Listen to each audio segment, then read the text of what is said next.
especial em termos de tema que a gente tem lidado aqui na igreja.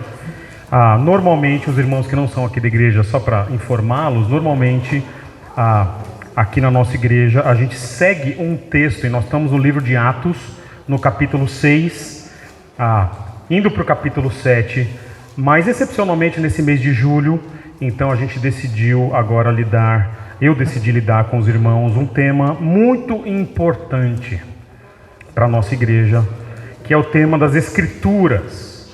E tem, acho que é o terceiro sermão que nós temos lidado com o tema de Escritura, de Bíblia, que trata dessas questões.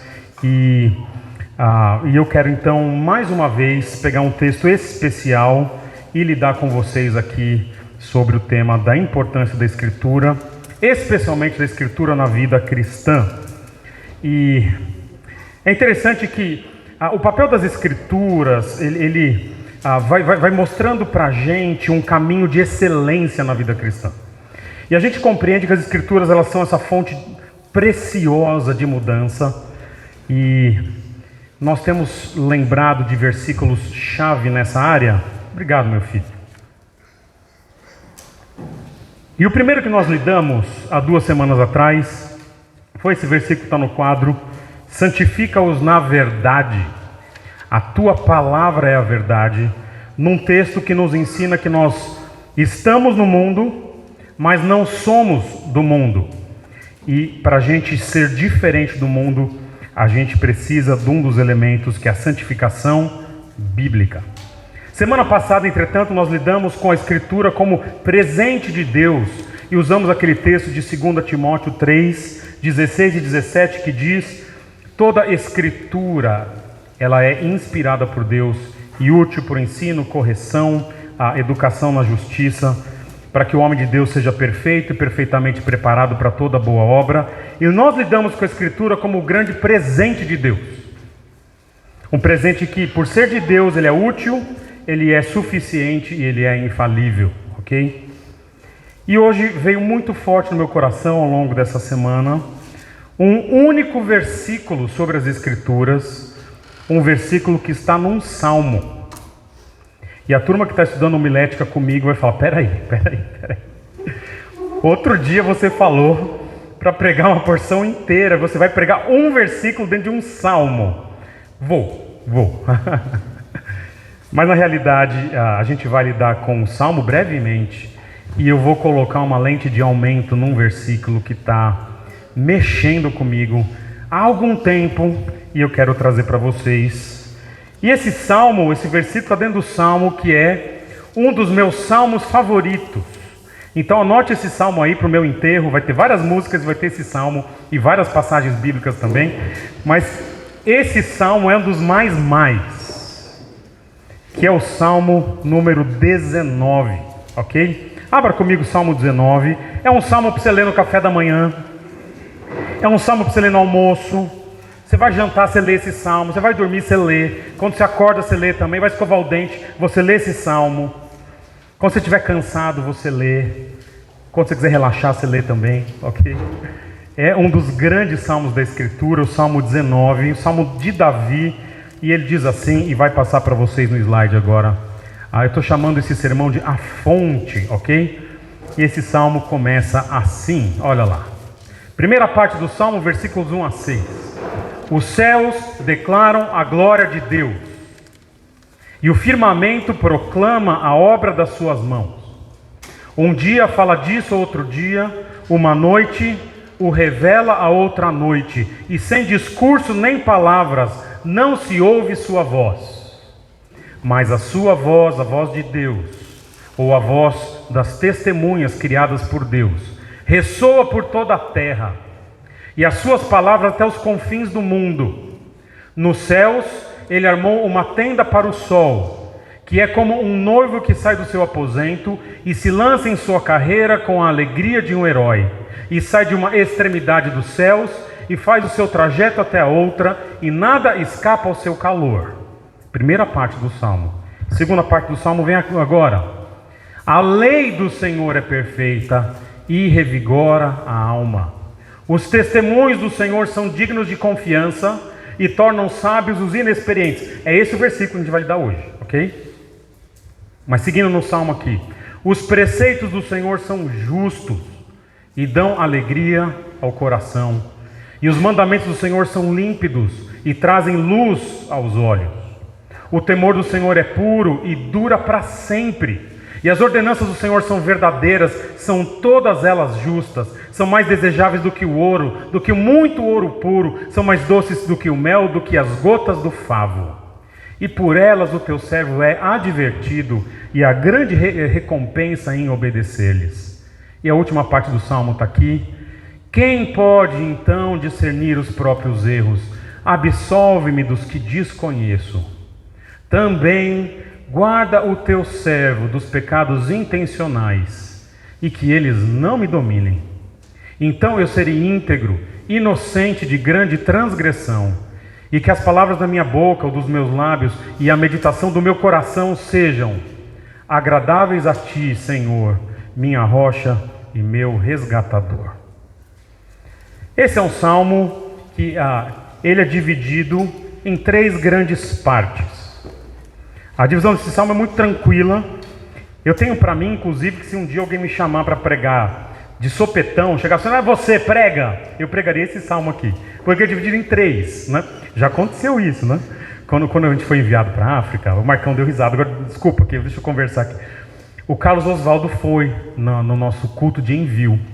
Ele entrou na igreja, o pastor falou: Carlos Oswaldo, você prega hoje? E ele pregou de supetão, e não foi nesse salmo aqui, né? Então, mas ele pregou no nosso culto de envio para a África, e pregou. Então, se fosse eu dava um jeito de pregar esse salmo aqui. Mas a primeira parte desse salmo lida com um tema, e o tema dessa primeira parte, que vem dos versículos 1 a 6, é o tema das perfeições de Deus na criação. Tudo o que Deus fez na criação é perfeito. A criação do mundo, os céus, a terra, o sol, tudo isso é uma obra de excelência. Essa é a primeira parte do salmo. No entanto, há uma segunda parte no salmo, que é onde nós vamos enfocar, em que, se na primeira parte era a criação, que era uma obra de excelência, na segunda parte do salmo é a revelação de Deus, a palavra de Deus, a revelação escrita de Deus, essa revelação especial de Deus. Essa também é uma obra de excelência, é uma obra perfeita. Então a primeira parte é a criação, as coisas criadas, a segunda parte é a revelação, e as duas são perfeitas. Só que esse salmo termina com uma terceira parte, e essa terceira parte ela é interessante. Demorou muito tempo na minha vida até eu compreender como que essa terceira parte se encaixava no salmo, mas ela se encaixa assim. Nós estamos então diante de um Deus que faz uma criação perfeita, os céus, o sol, o pôr do sol, um Deus que dá uma revelação perfeita. Só que você olha toda essa perfeição e fala: mas peraí, eu não sou perfeito. Como que eu faço para me relacionar com Deus que faz tudo perfeito? E aí ele diz: quem pode discernir os próprios erros? Absolve-me dos que desconheço. Eu sou imperfeito, tenho erros. Guarda o teu servo dos pecados intencionais, que eles não me dominem. Então serei íntegro, inocente da transgressão. E termina com um desejo: que as palavras dos meus lábios e a meditação do meu coração sejam agradáveis a ti, Senhor, que faz a obra perfeita, que revela a palavra de Deus perfeita. E o Senhor é a minha rocha e o meu resgatador. Essa é a divisão do salmo: perfeição na criação, perfeição na revelação. E como que um ser humano imperfeito lida com esse Deus tão perfeito? É isso. Mas eu quero, como eu falei para vocês, colocar uma lente de aumento num versículo aqui hoje. O versículo 7, que diz: a lei do Senhor é perfeita e restaura ou revigora a alma, e os testemunhos do Senhor são dignos de confiança e tornam sábios os inexperientes. Esse é o versículo que eu quero, dentro dessa linha do salmo: perfeição da criação, perfeição da revelação. E o que a gente faz com isso? Eu quero lidar com esse versículo aqui. E esse versículo ele tem duas partes, duas proposições. A primeira é: a lei do Senhor ela é perfeita. Não pega ali. e restaura ou revigora a alma. Essa é a primeira proposição.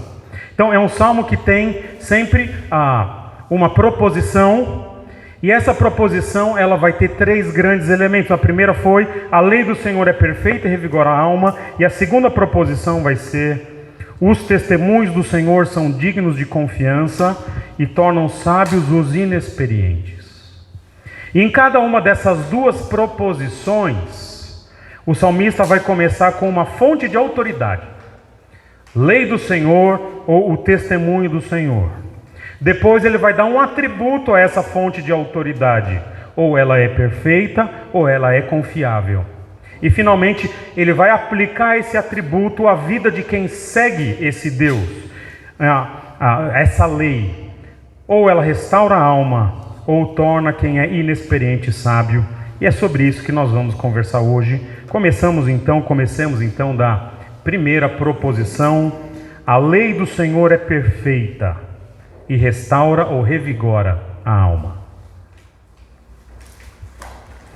Como eu falei para vocês, nessa pequena proposição aqui do Salmo, começa com uma fonte de autoridade.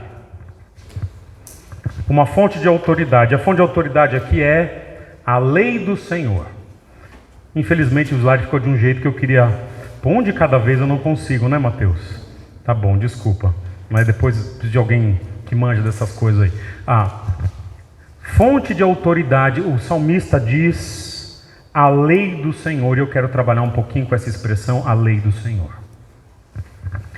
Antes de estudar teologia, muitas vezes quando eu lia um salmo como esse, ou outros salmos que falam sobre a lei do Senhor, eu pensava que isso era que a gente chamaria de figura de linguagem, uma metonímia.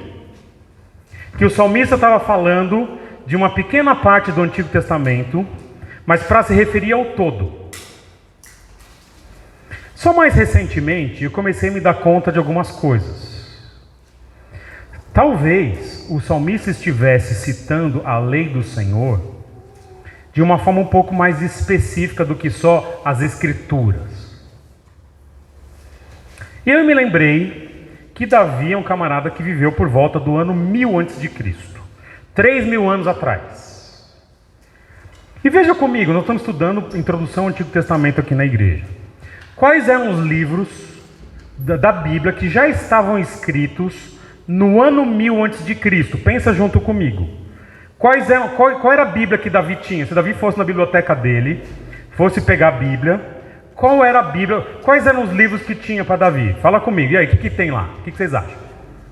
Pentateuco, com certeza, ok? Quem escreveu Pentateuco? Moisés, ok? Então, ele tem lá os 5 primeiros livros. Que mais? Jó. Boa aposta. Jó é uma boa aposta. Até na tradição judaica vai dizer que foi Moisés que escreveu. A gente não sabe, ok? Então, vamos lá. Pentateuco mais Jó. Mais algum? Josué a gente pode dizer. Josué vem logo em seguida do Pentateuco. E Juízes, tem?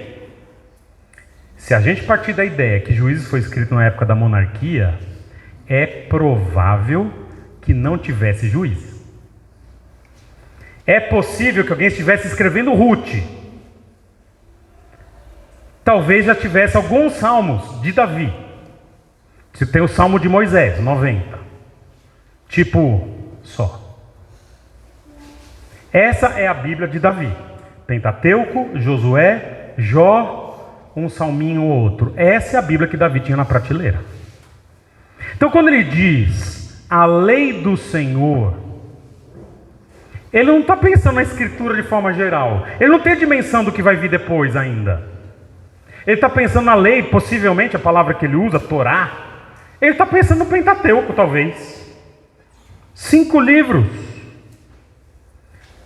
E olha que interessante, ele usa muito nos Salmos essa expressão, a lei do Senhor. Por exemplo, naquele Salmo 1, como ele diz: como é feliz aquele que não segue o conselho dos ímpios, não imita a conduta dos pecadores, nem se assenta na roda dos zombadores. Ao contrário, a sua satisfação está na lei do Senhor, e nessa lei ele medita de dia e de noite.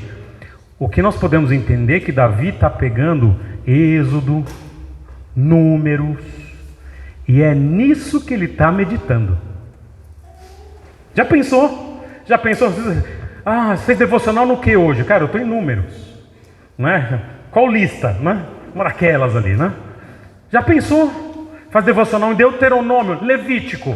Como que são as medidas do templo? Né? Do templo não, do tabernáculo. Nem tem templo. Ó, a bobagem aqui, né? Olha que interessante. Talvez essa expressão, a lei do Senhor, se refira a uma porção bem mais reduzida do que nós imaginamos. E ele diz que a lei, ela é do Senhor. E a palavra que ele usa para Senhor é a palavra Jeová, Yahweh ou Yahvé. Não é uma lei tipo, segue a lei de Deus, né? Tem gente que fala assim, no meu trabalho eu falo de Deus. Não, é a lei do Deus da Bíblia. E essa é a fonte para Davi, não é uma coisa geral. Ele está pegando livros que ele conhece. E essa é a fonte de autoridade para ele. É aqueles 5 primeiros livros, talvez um Josué e um Jó, que ele está pensando que é a lei de Deus. E é dessa lei que ele diz, essa é a fonte de autoridade, a lei que vem do Senhor, a lei recebida do Senhor, a lei sobrenatural entregue pelo Senhor. E ele diz que essa lei, os 5 primeiros livros, ela tem um atributo, e o atributo é, essa lei, ela é perfeita. Davi entende que, embora a quantidade que ele tem em mãos ainda não seja ideal, a qualidade do material que ele tem é perfeita. Muitos vão entender que o sentido que Davi pode usar aqui, porque essa palavra tem essa ideia, é um sentido de alguma coisa completa. No entanto, nós sabemos que, e Davi sabe também que está vindo mais revelação até através dele. Mas ele está dizendo o seguinte, a qualidade desse material que ele tem é de perfeição. Turma, mesmo em se tratando de Pentateuco, Gênesis, Êxodo, Levítico, Números, Deuteronômio, ali há a perfeição da revelação de Deus. Não há falhas na Escritura. Não há pontos cegos na Escritura. Mesmo a gente considerar apenas a lei. Veja que interessante, quando se pede para que Jesus resuma a lei, ou o Antigo Testamento, a lei e os profetas, ele resume usando 2 versículos do Pentateuco. Ele usa Deuteronômio capítulo 6, versículo 5. Amarás, pois, o Senhor teu Deus de todo o teu coração, de toda a tua alma, de toda a sua força. E ele usa Levítico 19, 18, que diz, não te vingarás, nem guardarás ira contra os filhos do teu povo, mas amarás ao teu próximo como a ti mesmo, e eu sou o Senhor. Quando Jesus pensa naquilo que resume o Antigo Testamento, ele pensa em 2 textos da lei, da Torá. E é esse livro, que é essa fonte sobrenatural de autoridade, que Davi diz é perfeito. E Davi entende que ele vem de Deus, e que nessa perfeição, Davi vai compreender a aplicação dessa lei. É interessante que na nossa geração, isso tem mudado aos poucos, né? Eu sempre falo isso para os irmãos e é verdade. A gente entende que a leitura de alguns livros da lei, eu vou nomear para vocês, números na parte das genealogias, ou das contagens, né? Levítico inteiro, e Deuteronômio inteiro. A nossa avaliação, quando a gente lê esse texto, a gente fala, meu Deus, que texto chato. É ou não é? Nossa! Quando a gente tem aquele propósito de ler a Bíblia em um ano, os piores dias são nessa parte, não é? Você fala, meu Deus, eu vou ter que aprender a cortina do tabernáculo hoje, não é? Do que ela é feita, não é? Você fala, nossa, não. Aí o camarada já põe para ouvir na velocidade 2,5, né? Davi, entretanto, ele enxerga nessa lei, e vamos falar, Levítico é lei, Deuteronômio é lei para valer, lei mesmo. Ele enxerga uma absoluta beleza e aplicação desse tipo de texto. Ele percebe que é Deus descortinando a sua majestade ali. Ele percebe que é Deus expressando a sua santidade, a sua sabedoria. Mas isso só é possível para quem tem um olhar atento à lei. Uma das coisas que mais me fascina na antiguidade é naquele período grego, quando tem as esculturas. Isso eu estou falando de algo em torno de 400 anos antes de Cristo. Já viram aquelas esculturas gregas de mármore? Já viram? Não? E, cara, eu gosto muito de escultura. Se eu tivesse alguma habilidade artística, eu seria escultor, né? Mas então não tenho, ok, tá bom, né? Então não tenho, de vez em quando eu toco com os irmãos aqui da igreja, né? E as esculturas gregas, você vai no museu, normalmente são réplicas, ok? E depois, ao Renascimento, já, sei lá, 2.000 anos depois, em que se copia um pouquinho aquele estilo grego. Mas vocês já observaram que normalmente as esculturas gregas antigas, elas têm pedaço faltando, né? Algumas estão sem a cabeça, outras estão sem os braços, outras estão sem uma... Já viram isso? Já viram? Perceberam que deve ter caído, né? Tinha algum desastrado ali, né? E derrubou a escultura, quebra o nariz, né? Esse tipo de coisa. Mas quando a gente olha o que sobrou, tem coisas que eu gosto de ver na escultura. Eu gosto de ver o braço. Já viu o braço de escultura? Escultura bem feita, realista. Você vê que tem uns veios assim. Já viram isso? Você fala, nossa, o cara, sabe quando aparece assim? Eu não vou fazer meu muque aqui, mas quando você vê aquele, sabe, não tem uns fundinhos, né? Não tem umas covinhas aqui, não tem? Aí você vê na escultura, tá lá, tal. Aí você olha, às vezes tem uma escultura, a pessoa está vestida e tem aquele manto que você fala, nossa, se bater um vento vai voar, né? Mas é de pedra. Não é uma escultura completa. Mas o que está lá é... Já viu dedo de pé de escultura? Já viu? Dá para você ver uma encravada, né? Você vê aquele negócio e fala... Quando o escultor é bom, aquele negócio é fantástico. Você vê tudo ali. Parece que Davi, ele não se importa com o que ainda falta ser revelado. Ele está preocupado com o que já existe. E ele olha as perfeições do que já tem. Depois talvez vai chegar no Novo Testamento uma cabeça, uma mão, uma perna, né? Mas o que já tem já é perfeito. E ele observa os detalhes e fala, essa lei que veio de Deus, essa lei sobrenatural, ela é perfeita. A fonte de autoridade, a lei do Senhor, o atributo, a perfeição. E ela tem uma aplicação, e a aplicação dessa primeira proposição ela restaura a alma. Porque a lei vem de Deus, ela é revelada por Deus, ela é perfeita. E por ser de Deus e por ser perfeita, ela tem um atributo. Ela produz algo dentro de mim e dentro de você. Ela pode produzir. A palavra restaurar, ela tem o sentido de trazer de volta algo ao estado original. Davi então reconhece uma realidade, cara, que é muito comum. A realidade é que mesmo um Davi, todos nós eventualmente passamos por inúmeros problemas aqui, no nosso íntimo. Fraturas, quebras, decepções, tristezas. A alma fica dilacerada eventualmente. Eu tenho observado, uma vez eu ouvi isso de um professor de seminário, e eu acho que ele falou, eu não sei quantos alunos ali passavam por aquilo, mas eu passava por aquilo naquele momento e passo até hoje. Eventualmente no fim da tarde, 5:30, sabe quando começa a escurecer? Bate em mim uma angústia. Já tem isso? Teve isso? Já teve? Começa a escurecer, se sente... Acho que só eu o problema.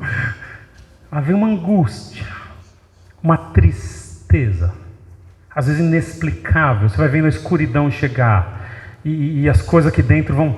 Assim, minha alma está batida. Muitas vezes é o horário que a gente sai para caminhar lá em casa, porque... Quando a gente morou fora, escurecia, 3:30 da tarde, estava escuro. Aquela escuridão, ela entrava nos meus olhos, penetrava a minha alma.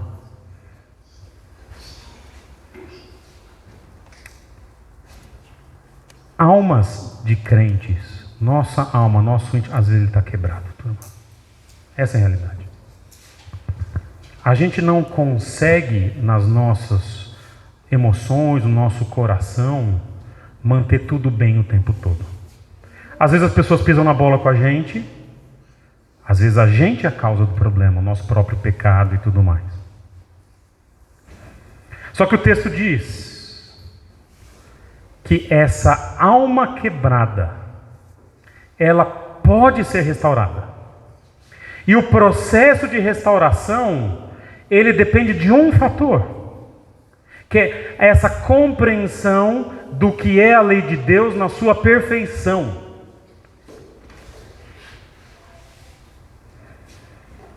Porque a realidade é, turma, que a gente mascara os nossos problemas. Talvez essa caminhadinha seja isso. Eu vou esquecer.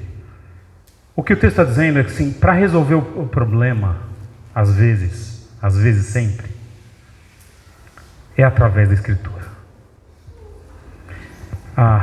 Isso vai contra o que muitos de nós, mesmo dentro da igreja, às vezes, pensamos sobre como cuidar dos problemas da alma. Há pessoas na igreja, eventualmente aqui em outras, que quando vê alguém triste, abatido, quebrado, culpado, entende que você pode restaurar a alma com um abraço amigo. Vem cá. Levando isso para um outro nível, outros vão dizer que a gente restaura o coração abatido com colo de mãe e sopinha de mãe. Nada contra, não? Outros entendem, entretanto, que eu estou meio abatido, eu vou para o shopping fazer compra.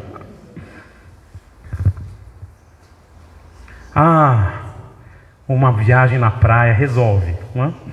Molhou o pé na areia, não, é mais difícil, molhou o pé na água, resolve.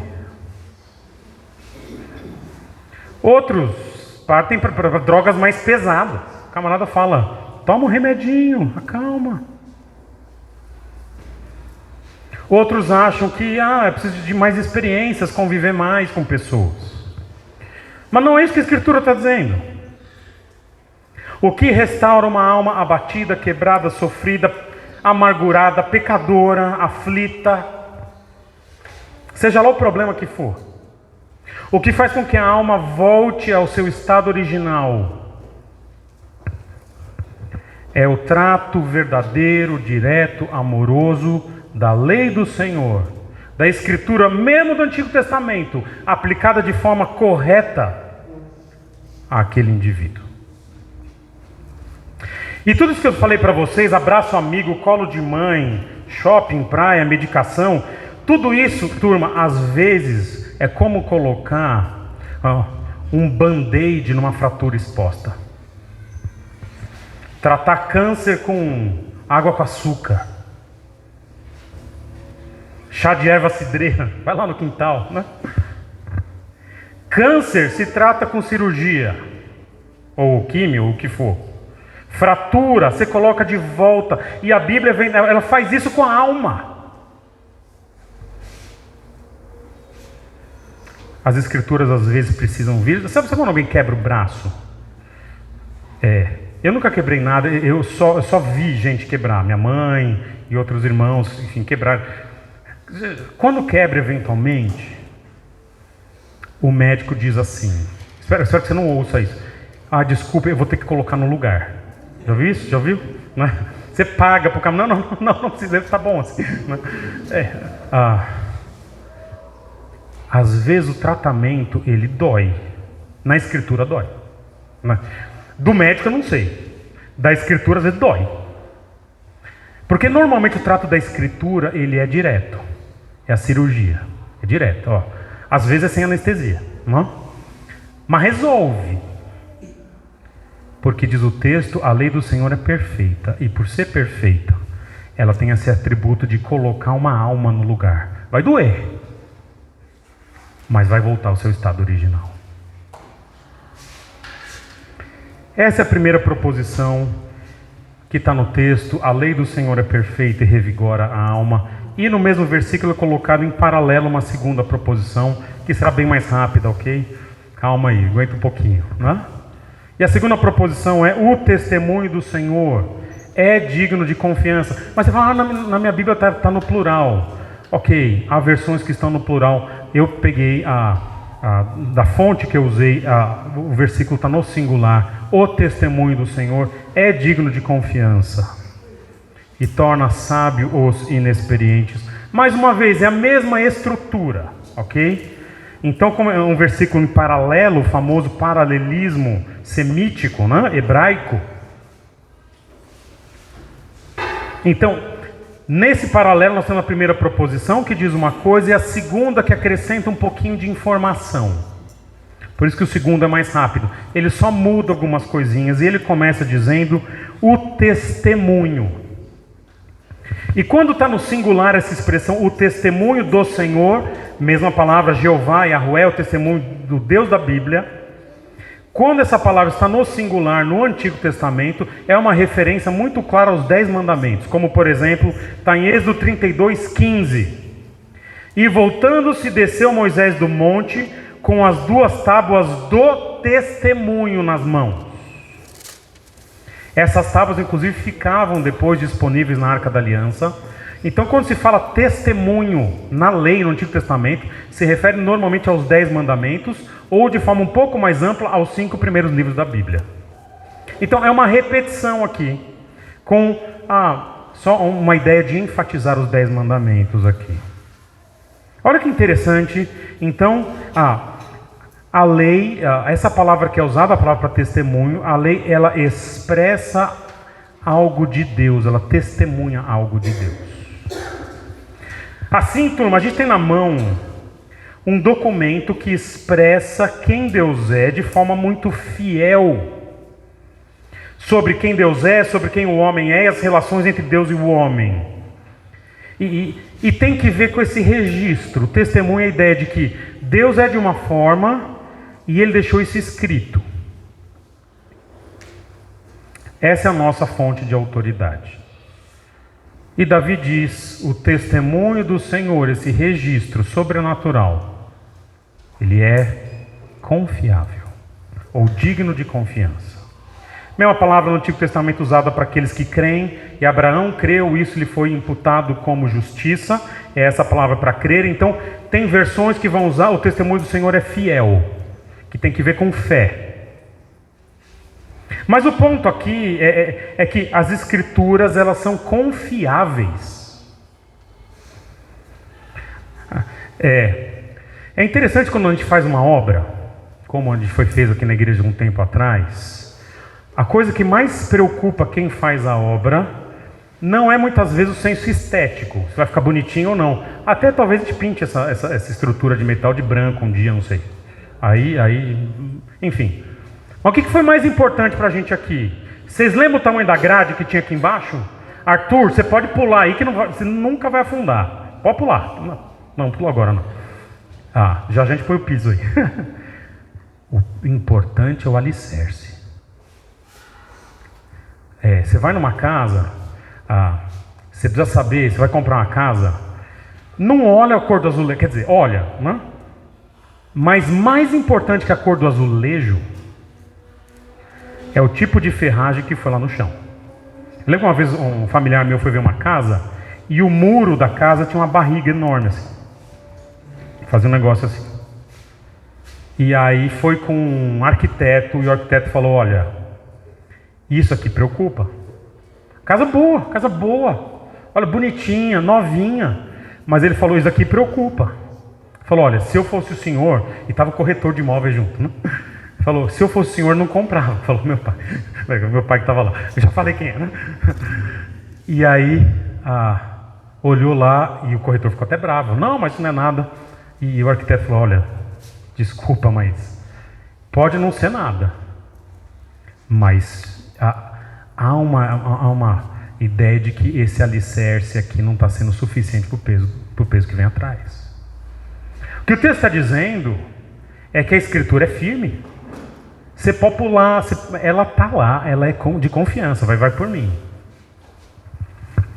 Se as escrituras dizem que algo aconteceu, aconteceu. Se foi de um jeito, foi daquele jeito. Se a ciência diz diferente, as escrituras são confiáveis, a ciência nem sempre. Se as escrituras dizem que algo aconteceu de um jeito, papai e mamãe dizem que foi de outro jeito, confia na escritura. Se as escrituras dizem que é um jeito e o pastor diz que é de outro jeito, confia na escritura. Não segue o pastor. Se as escrituras dizem que foi de um jeito e a sua experiência pessoal diz que foi do outro, ignora a sua experiência pessoal. E é interessante, há eventos muito simples em que a escritura está sendo questionada de frente. O problema é quando existem eventos na vida que não são necessariamente certos ou errados, ok? Como que a gente coloca a escritura? Eu quero trazer para vocês coisas interessantes. Essa semana, fui visitar ali a Rosângela e o Jeff e a Dona Lourdes estavam no hospital. Eu vou contar algo aqui, depois, se for o caso, se a Rosângela não me autorizar a colocar na internet, eu corto depois. Não tem problema. Os irmãos sabem que a Dona Lourdes é uma senhora idosa aqui da igreja que está nos cuidados paliativos. Problema no pulmão, enfim. E então ela já esteve perto da morte algumas vezes. Inclusive chegou a se declarar que ela já morreu e, enfim, não morreu, não? Está aqui com a gente ainda. E estava no hospital, a médica falou, não sai mais. Acho que já está em casa de novo. Não? E a Dona Lourdes tem essa coisa de vai e volta, enfim. Numa dessas idas e vindas, a Rosângela compartilhou que a Dona Lourdes disse o seguinte. Nessa última vez que ela estava para morrer, e já estava todo mundo, a gente já estava vendo as músicas do enterro e tudo mais. A Dona Lourdes voltou e disse o seguinte: eu vi Jesus. E ele disse que eu não vou morrer. E aí pegou os filhos, especialmente os que não são crentes, e disse, Jesus é o caminho. Você precisa se converter. Olha, me pareceu uma experiência muito real, porque de fato, ela está bem mal, às vezes que eu fui lá. Esse tipo de relato não contradiz em nada as escrituras. Contradiz? É possível alguém chegar lá perto de Jesus e Jesus falar, você não morre? É possível. Eu acredito na Dona Lourdes. Mas mesmo assim, uma experiência tão forte como essa, ela não serve de base para a nossa teologia. Entende? Eu tenho a escritura. Eu sei que na escritura diz que Jesus é o caminho. Para mim é suficiente. Ok? Eu me lembro de um pastor, que foi meu pastor por vários anos, e ele contava no testemunho de conversão dele, testemunho de uma conversão muito intensa. E ele veio do catolicismo, e ele diz na conversão dele que ele tinha assistido, acho que o filme Ben-Hur, sabe aquele filme antigo, né? Não a versão nova, né? E aí aquilo tocou profundamente. E quando ele se converteu, ele teve uma visão, ele ouviu uma voz, que ele identifica como a voz de Jesus, e ele diz que ele viu os pés de Jesus. E aí ele se converteu. Eu não tenho nada para duvidar do relato desse homem, um homem de Deus. Nada que eu possa dizer que não foi assim. Agora, o nível de autoridade de um testemunho desse é importante, ok? Mas em comparação com a Escritura, se a Escritura diz Jesus chorou, cara, eu posso ver a lágrima cair. porque é verdade. Não há nada que me faça, é impossível duvidar. Se as escrituras dizem que ele nasceu de uma jovem virgem, nasceu de uma jovem assim. Se as escrituras dizem que ele ressuscitou ao terceiro dia, foi assim.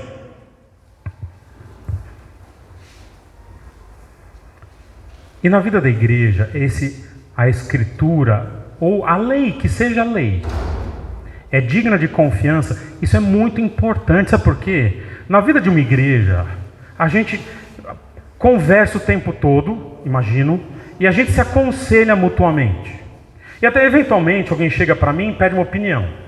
Eu brinco com as pessoas que parte do meu trabalho pastoral é dar palpite na vida dos outros, né? E é mesmo, ele fala assim: pastor, eu vou mudar de emprego, o que você acha? Aí eu sempre falo assim: eu vou dar um palpite. Assim, pode dar palpite? Não, eu quero o seu palpite. Tá bom. Aí eu dou palpite. Mas eu falo assim: o que eu vou falar não é palavra de Deus. Eu posso errar. Você faz o que você quiser, é seu emprego, né? Não, eu mudei de emprego, perdi o emprego, tá na culpa. Não, calma aí. Entretanto, quando a gente fala, abre o texto, e o texto ataca o problema numa questão bíblica, aí não é palpite, não.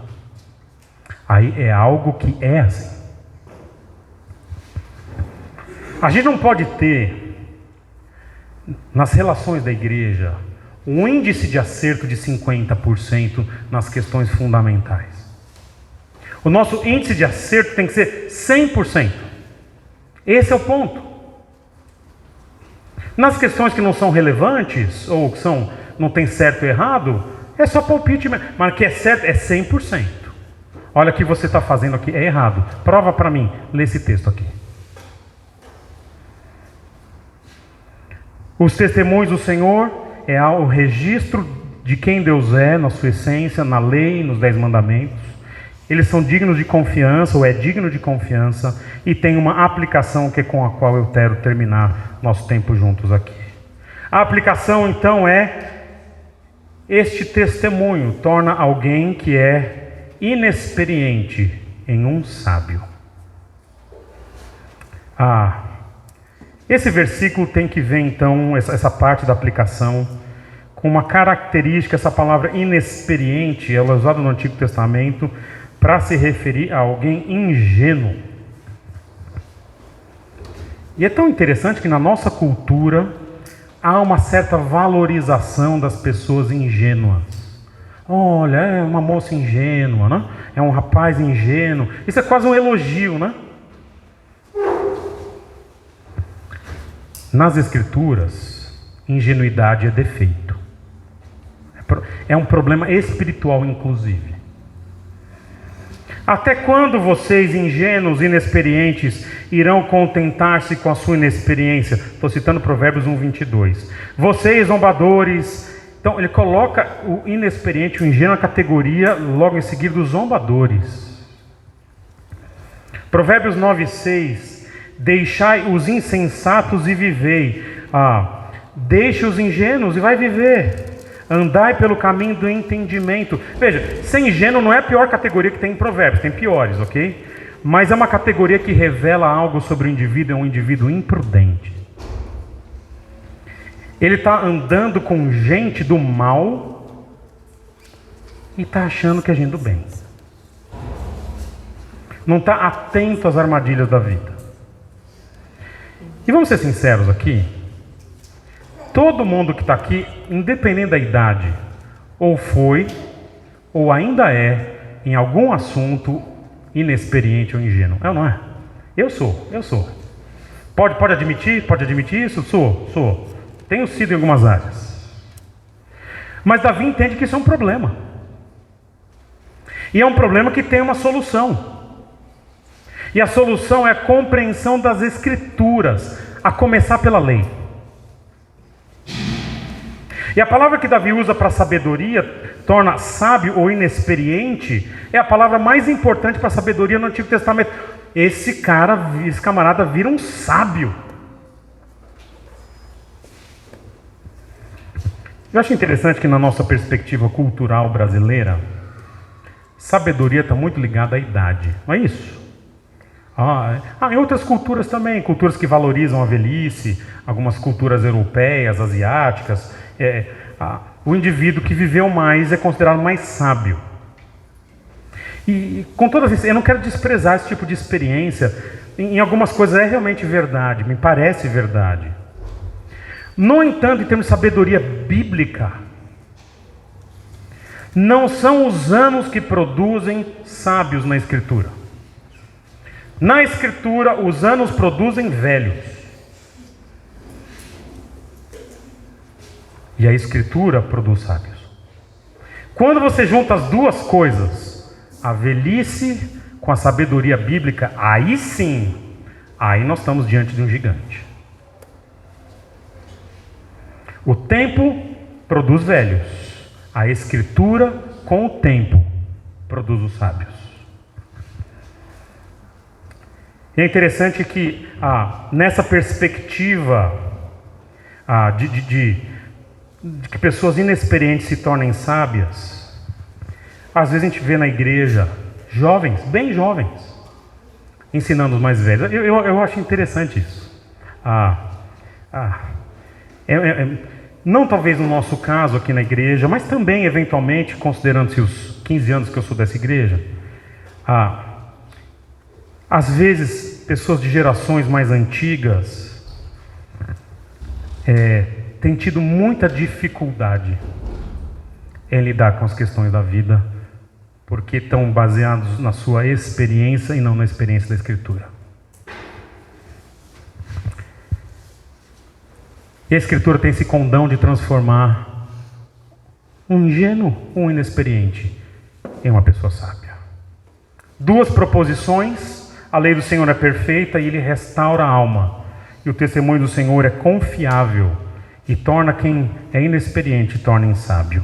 E eu quero terminar fazendo uma brevíssima aplicação à nossa igreja. Nós vimos essa autoridade nas duas proposições: a lei do Senhor, a lei que vem do Senhor, o testemunho do Senhor. Vimos dois atributos: ela é perfeita e ela é confiável. E vimos duas aplicações: ela restaura, ela cura a alma. E vimos também que ela torna pessoas inexperientes em pessoas sábias. E eu quero falar um pouquinho comigo e com você aqui da nossa igreja. Há vários irmãos que nos visitam hoje aqui, e eu quero falar, vocês podem ouvir, ok? Mas eu quero falar com o pastor e ovelha, de certa forma, dessa igreja aqui, ok? Semana após semana aqui na nossa igreja, é uma característica muito forte nossa, a gente tem tentado lidar para valer com o texto bíblico. É ou não é? Então, tentamos pegar o texto bíblico para valer, mas a velocidade com que nós conhecemos o texto não é a mesma velocidade com a qual nós, eu falo por mim e talvez pelos irmãos, com que nós mudamos a nossa vida com base naquilo que nós aprendemos. Muitos de nós, por exemplo, usando esse texto aqui, têm tido dificuldade de ter uma restauração plena da alma no dia a dia. E muitos de nós, e eu me coloco aqui, a gente comete erros de principiante às vezes. Não é possível, o camarada é pastor e fez uma dessa. Aí acontece.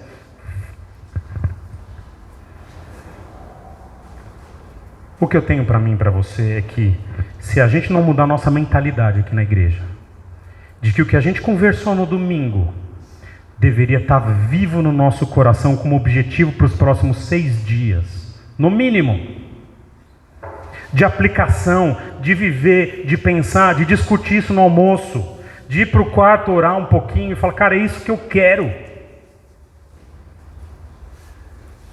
A gente vai continuar a ter escritura todo domingo na nossa mão, eu pregando e também com as minhas dificuldades em casa, e ela não vai ter o impacto que ela deveria ter. Você sabe o que é uma mini Coke? Vocês lembram disso? Lembram disso? Aquela garrafinha da Coca-Cola? Quem colecionou isso? Quem sabe o que é? Aqui, as gerações já entregamos na cidade. Olha lá. Vocês são mais jovens, havia uma promoção da Coca-Cola. em que você trocava as tampinhas, né? Na época era tampinha, por mini Coca-Colas que vinham do mundo todo. Vocês lembram disso? Lembram? Mini Coke, tinha uma dessa, não tinha? E aí o pessoal brincava, trocava na escola, e aí tinha Coca-Cola de vários lugares, vinham engradadinho, era bonitinho. Você pagava, né, da mini Coke, e colocava as coquinhas. Vocês lembram o que tinha dentro da coquinha? Lembra como que era? O que tinha dentro? Oi? Um líquido, não tinha um líquido? Qual que eram os mitos que tinha aí? Não, se você beber, daí você vai morrer, não tinha, falava isso? Eu conheci gente na minha escola que tinha tipo 50 mini cokes, sabe? Eu falei, meu Deus do céu, né? Esse camarada não vive, né? Ele tinha um monte, assim,